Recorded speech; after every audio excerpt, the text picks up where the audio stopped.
and welcome to our grammar seminar. Today I'm going to talk to you about the tenses, how we use the tenses in the active voice and in the passive voice, and I'm going to give you some techniques, how to use them correctly and how to distinguish between them as well.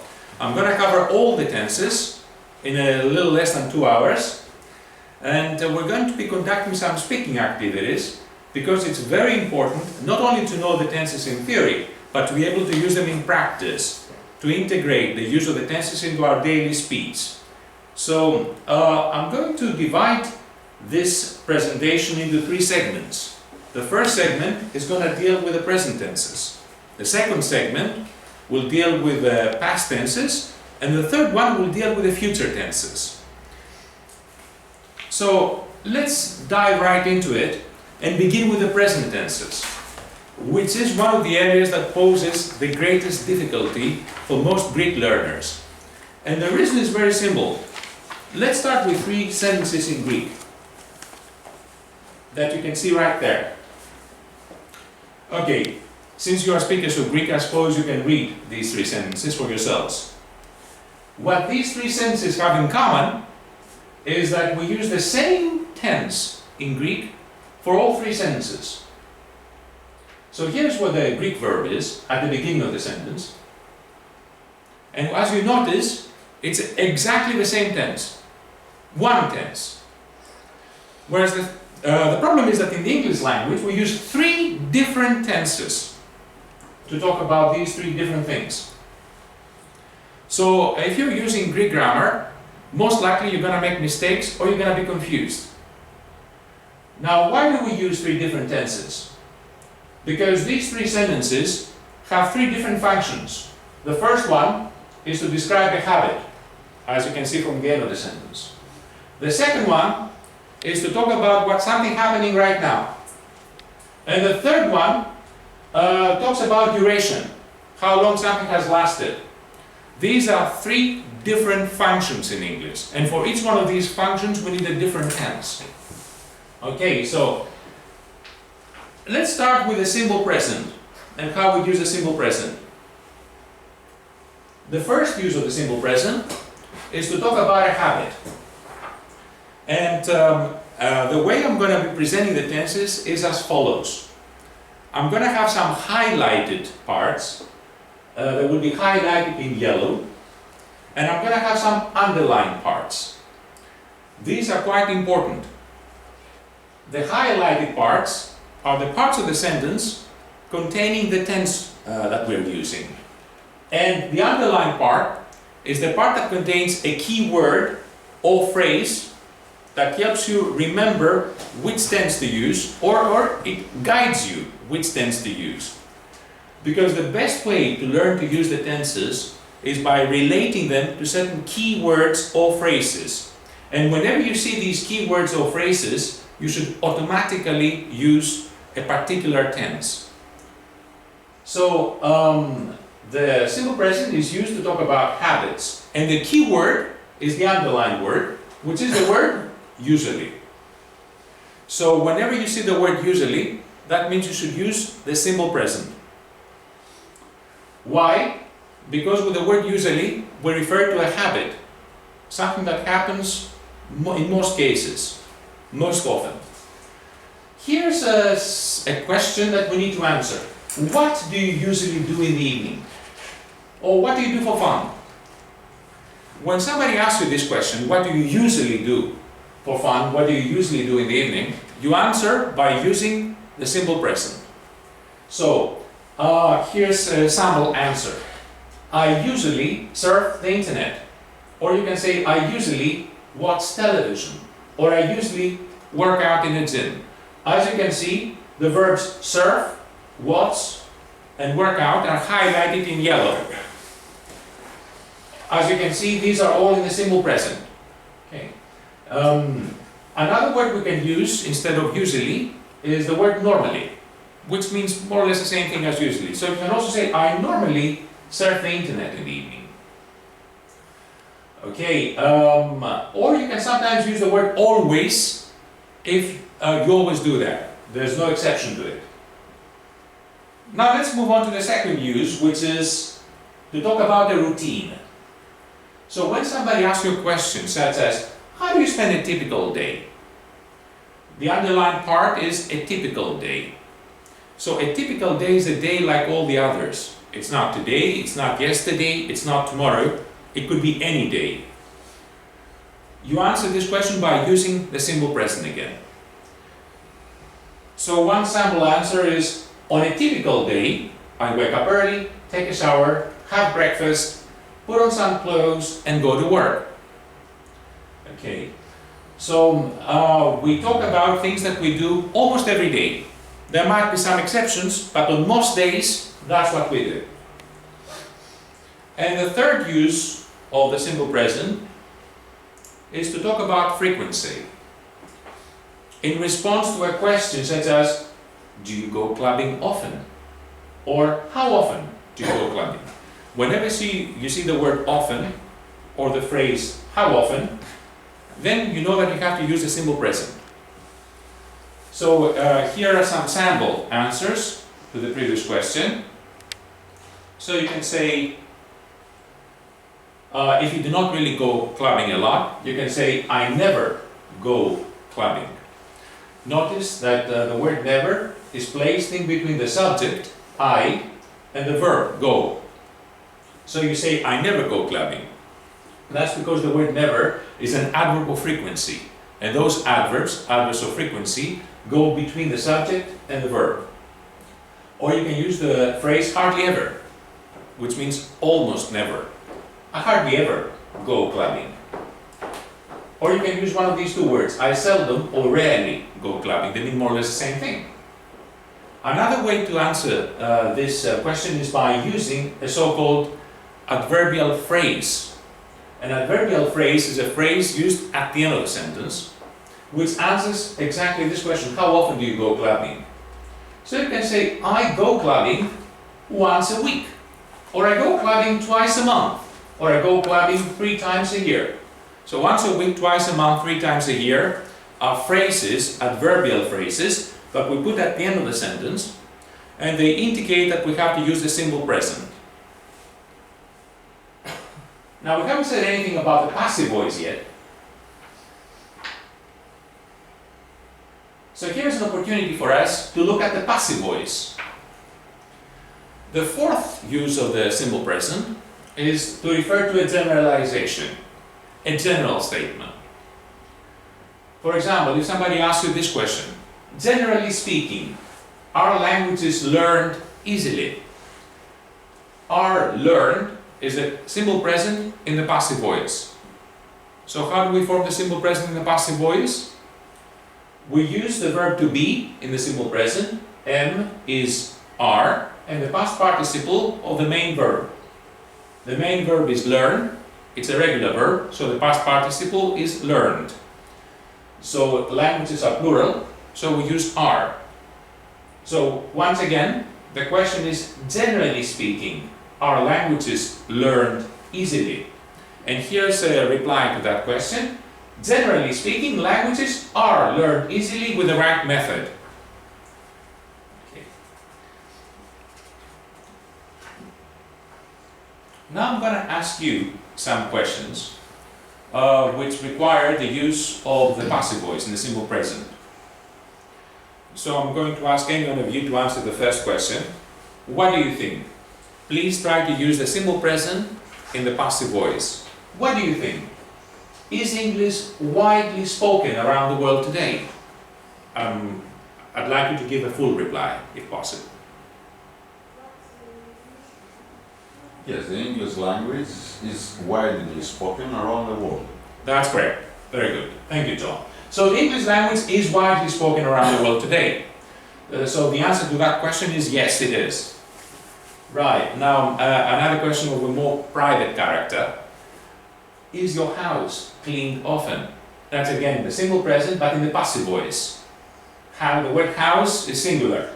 So we're going to use the word is, and the verb clean is regular, so it's cleaned. The past participle is cleaned. So here's how we form the question correctly. Is your house cleaned often? So who would like to answer that question? by giving us a full answer. Yes, Stratos? Yes, my house is cleaned often. Okay, yes, my house is cleaned often, or you can say quite often. Or once Or a you week. could say, my house is cleaned twice a week, or my house is cleaned 3 times a week. Or once a year. Well, that wouldn't be very often, actually. Okay. Finally, we also use the simple present to talk about schedules. What I mean by schedules is opening and closing times,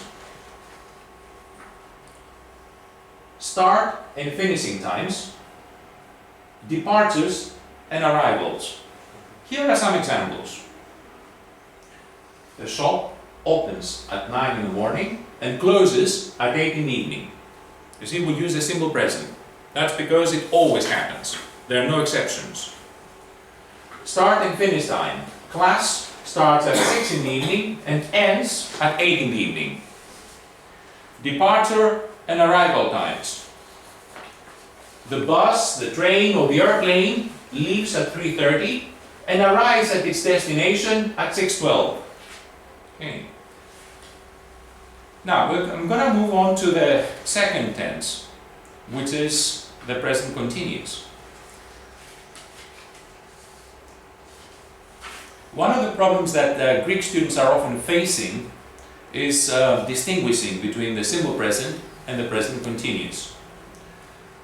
They often use the wrong tense. Instead of using the simple present, they use the present continuous. Instead of using the present continuous, they use the simple present. The present continuous is the tense we use to refer to present action. Present action means what we are doing right now at the moment of speaking. Right now. So if I was to ask you the question, what are you doing now? Or what are you doing right now? Or what are you doing just now? Which are the key words or key phrases here? The words with the word now. Now, right now, and just now. So when you see these words, immediately you have to use the simple present continuous, right? So what I'm doing right now, as you can see, and as you can see with your own eyes, you can see that on the smart board and you can see it here with your own eyes, I am teaching grammar right now. That's what I'm doing right now. I'm using English right now. That's quite obvious.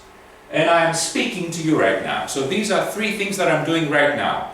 And the tense that I have used to talk about these 3 things is the present continuous. The present continuous, which is formed with the verb to be and the ing of the main verb. Okay. How about you? What are you doing right now? So who would like to tell me, using the present continuous, what he or she is doing right now? I am listening to you right now. Okay, Tolly said, I am listening to you right now. That's the present continuous. Okay, and if you are watching us from home right now, I guess you're watching this video right now. And maybe you are wondering how your English can be improved right now. And I hope you're not feeling tired right now. Another use of the present continuous, which is an extension of the first use, is to talk about these days. Not right now, but not a wide period of time, not a long period of time. What's been happening these days. And we link this use with the key phrase, at the moment. So whenever you hear the phrase, at the moment, immediately you have to use the present continuous. Don't even think about it. Here are some examples. I am learning Chinese at the moment. That doesn't mean that right now I'm learning Chinese, but it means that maybe for the last month, the last couple of months, or the last week maybe, that's what I've been doing. But because I used the expression at the moment, I have to use the present continuous. How about you? Are you learning any other foreign languages at the moment? Is there anybody here who is learning any foreign languages at the moment, other than English? Nobody really. Okay, so we use the present continuous to talk about things that we are doing these days, at the moment. And finally, well, actually we have 2 more uses. We use the present continuous to refer to a temporary situation. A situation which is not permanent. It is temporary. And the key phrase is the phrase for the time being. For the time being tells the listener that this is not a permanent thing, that it's going to change pretty soon. Okay? So when you hear the expression for the time being, that means the situation that you're describing is not going to last a very long time. For example, you might say, I am staying with my parents for the time being. That means yes, right now you're staying with your parents, but soon enough this is going to change. Okay, maybe you are planning to move house. Maybe you are planning to go to college. That's why you use the expression for the time being, meaning this is going to change pretty soon. And you use the present continuous. Let's look at the passive voice here. The passive voice is a little bit more difficult to form in this case, and that's because we need to use 3 words to form the passive voice. We need the verb to be, am, is, or are. We need the word being, B-E-I-N-G, and finally we need the past participle. In general, to form the tenses correctly, we always need to know the past participle of the verb that we're going to use in that sentence. So, here's a question that I would like to ask. Is this video being watched by a lot of people? Of course, I cannot know that right now. Or is this lecture being attended by a lot of people? You see, I'm using 3 words to form the passive voice. Is this video being watched? Okay, and here are some sample answers. Yes, it is being watched by hordes of viewers. Yes, it is being attended by a large number of people. Now, I want you to look at 2 sample sentences with pictures that accompany them. Look at the picture right here. What can you see there? You can see some people eating food. So in the passive voice we can say the food is being eaten right now at the restaurant. Okay, as you can see, the people are eating the food. So we turn this into the passive voice and it becomes the food is being eaten right now. And another example with another picture. As you can see here, you can see, sorry, just a second. You can see a cute little kitten, and what is happening to it right now?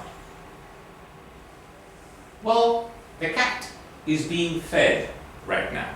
Somebody is feeding the cat, so the cat is being fed right now. And now let's move on to the third tense, which poses the greatest number of problems for Greek speakers. The third tense, the present perfect continuous, is a tense that many Greek speakers misuse. I've heard many Greek speakers say things like, I live in Athens for 5 years. I study English for 7 years. That is a mistake, and it's a major mistake. When you make this mistake, it indicates that your knowledge of English is very weak. So, when we want to express duration, which means when we want to answer that question, how long have you been learning English? Or, how long have you been living in Athens? The key phrase is the phrase, how long. When you hear the phrase, how long, when you see the phrase, how long, that is an indication that you have to use the present perfect continuous. So the correct answer to these 2 questions would be something like, I have been teaching English for 15 years. Or, I have been working as a university professor for 15 years. And another key word that we associate with the present perfect continuous is the word since. So I can also say I have been working as a university professor since the year 2000. I can also say I have been living in Athens for 15 years. And other things that are true about myself, such as I have been working on a novel for 2 years now. I have been driving an automatic car for the last couple of years. Or I have been driving an automatic car since 2013. Since we are in the year 2015 right now. Or I have been speaking to you for the last 25 minutes. Now, how about you? Let's get some sample responses. How long have you been trying to learn English grammar? Who will try to answer that question using the present perfect continuous? How long have you been trying to learn English grammar? Use also the word for. and the number of years? I have been trying to learn English for many years now. For many years now. And specifically English grammar, maybe for 10 years or for a decade? Maybe. I don't remember. You do not remember, okay. Well, as long as you use the present perfect continuous, it doesn't really matter. The important thing is to use the present perfect continuous to express duration with the words for or since. Here are some other questions that you might want to answer. How long have you been living alone? Or how long have you been living with your parents? Or how long have you been living with your significant other? Who would like to answer this question? And you can choose what you say: alone, with my parents, with my significant other. I have been living in my own apartment since 2004. Excellent. Okay, so I have been living in my own apartment since 2004, using the present perfect continuous. Okay? Another question is, how long have you been using Facebook? Who would like to answer that question? I have been using Facebook since the first day it started. Since the first day it started, that's quite impressive, and I do not know what that day was, but you used the right tense. I have been using Facebook since its beginning, since the first day it started. Okay, that's quite impressive. That was 2004. 2000, 2001 too. Okay, lovely. Well, that's the end of the first segment, but we're going